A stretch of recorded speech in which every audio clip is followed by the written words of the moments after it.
ED ने कथित छत्तीसगढ़ शराब घोटाले में बड़ी कार्रवाई की है।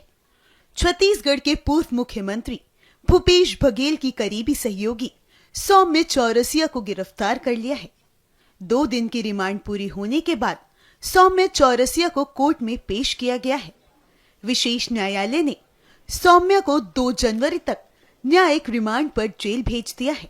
देखिए, मनी लॉन्ड्रिंग का जो लिकर स्कैम का इन्वेस्टिगेशन चल रहा था, उसमें हमको सौम्या चौरसिया के विरुद्ध कुछ प्रमाण हमारे पास प्राप्त हुए थे और प्रमाण ऐसे थे जिसमें कि उनका उसमें संलिप्तता नजर आ रही थी। ये भी नजर आ रहा था कि अपराध का आगम है, यानी प्रोसीड्स ऑफ क्राइम है, उसको उन्होंने ग्रहण किया हुआ है, अपने फायदे में लिया हुआ है। तत्संबंध में हमको कस्टोडियल रिमांड की आवश्यकता थी और पुख्ता पूछताछ करने हेतु, जो कि हमने माननीय न्यायालय से मांगी थी। माननीय न्यायालय ने हमको कस्टोडियल रिमांड जो थी 3 दिन की दी थी, जो कि आज 19 तारीख को समाप्त हो रही थी। आज हमने जो भी पूछताछ हमको करनी थी वो हमने की है और फर्दर हमको चूंकि पूछताछ की अभी इस स्टेज पर आवश्यकता नहीं है, तो हमने आज जुडिशियल रिमांड पे भेजे जाने का निवेदन किया है। 14 दिन की जुडिशियल रिमांड पर सौम्या चौरसिया को आज न्यायालय ने जाने का आदेश दिया है, जो कि 2 जनवरी तक है। सर, किस प्रकार की संलिप्तता थी? क्या पैसा भी पाया इन्होंने कि षड्यंत्र किया? क्योंकि नियुक्ति की भी मामला आ रहा है कि मनमानी नियुक्तियां की गई। देखिए, जो हमारा एविडेंस है मनी लॉन्ड्रिंग का, उसमें हमने पाया था कि 115 करोड़ रुपए के आसपास का प्रोसीड्स ऑफ क्राइम शराब स्कैम से इनके पास आया है।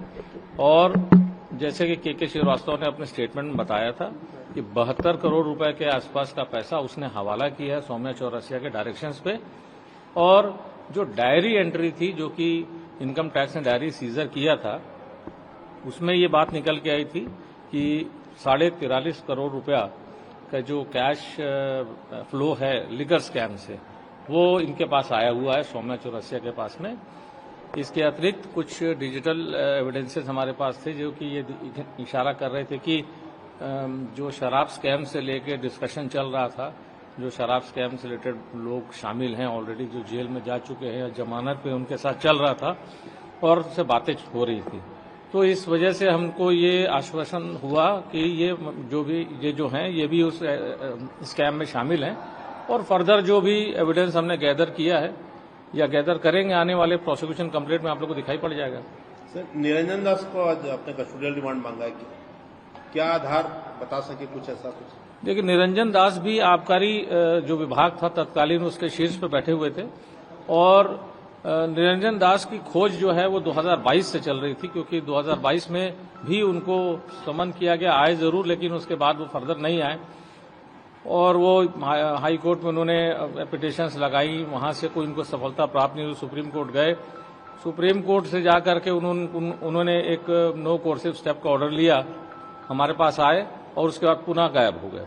तो निरंजन दास का जो बेसिक रोल था, जो कि आबकारी विभाग में शीर्ष में पदस्थ होने पर, वो ये था कि जो पॉलिसी थी जिसके के द्वारा कमीशन का अर्जन किया गया, इनके पूर्व जो कमिश्नर था, वो कमिश्नर उस बात में तैयार नहीं था। सरकार के उस प्रकार के जो इनका स्कैम चलाने के लिए जो इनका कार्टेल था, संघ था, उनकी बातों पर वो रेडी नहीं था और इस प्रकार के पॉलिसी डिसीजंस को चेंज नहीं करना चाह रहा था। तो उसको हटा करके इनको पदस्थ किया गया और फिर इन्होंने वो सारी चीजें करी, जो कि अनवर ढेबर, अनिल टुटेजा और अरुणपति त्रिपाठी के साथ मिलकर की, पॉलिसी चेंज किया। उसमें से जो पैसा आया कमीशन के रूप में, उसको उसमें से अपना शेयर प्राप्त किया और साथ ही साथ जो डुप्लीकेट होलोग्राम लग के शराब बिक रही थी, उसमें से भी उन्होंने अपना शेयर प्राप्त किया। तो बेसिकली एक आबकारी विभाग के शीर्ष होने के नाते इनको ये सब चीजों पर रोक लगानी चाहिए थी, ना कि उसका भागीदार बनना था। एक रोल तो इनका ये है और दूसरा इंपॉर्टेंट रोल ये है कि जब आप शराब के विभाग के शीर्ष पे बैठे हुए हैं, तो ये आपकी जिम्मेदारी बनती है कि अगर कोई इस प्रकार का स्कैम हो रहा है या कुछ गड़बड़ियां चल रही हैं, तो उस पर अपने जो आबकारी अमले के द्वारा छापा पड़वाए या कोई भी जांच कार्रवाई करे। तो ये भी सब इन्होंने किया नहीं और अपने काम में कोताही बरती है। इसलिए इनके और इन्वेस्टिगेशन करने की आवश्यकता थी और ये भागे भागे फिर रहे थे। केसीबी ने अरेस्ट किया, इस वजह से हमको मौका मिला इनको आज अपने रिमांड में लेने का, कस्टोडियल रिमांड में लेने का। तो हमने इनकी गिरफ्तारी करके और कस्टोडियल रिमांड इनका लिया है, जो कि माननीय न्यायालय ने 22 दिसंबर तक के लिए अप्रूव किया है। जैसे के श्रीवास्तव और पप्पू बंसल का जो बयान था वो निर्णायक था, उसी प्रकार से सौम्या की 2 दिन की पीआर के बाद ही निरंजन दास को पकड़ा गया, तो क्या सौम्या चौरसिया से कुछ ऐसे लूप्स मिले हैं, ऐसा माना जाए? देखिए, ये सारी जो चीजें हैं वो अभी इन्वेस्टिगेशन में है। अगर ये जरूर बात है कि हमने अगर किसी को अरेस्ट किया था इसके पूर्व, चाहे सौम्या चौरसिया को अरेस्ट किया हो, चाहे चैतन्य बघेल को, चाहे टुटेजा को, चाहे किसी व्यक्ति को, बट ऑब्वियस है कि उनके खिलाफ जिसने कुछ बयानबाजी की है या कुछ एविडेंसेस हमको मिले हैं, हम उनको कन्फ्रंट जरूर कराते हैं और हम अपने एप्लीकेशन में लिख के भी न्यायालय को देते हैं, जो कि हमने आज भी लिख करके दिया हुआ है।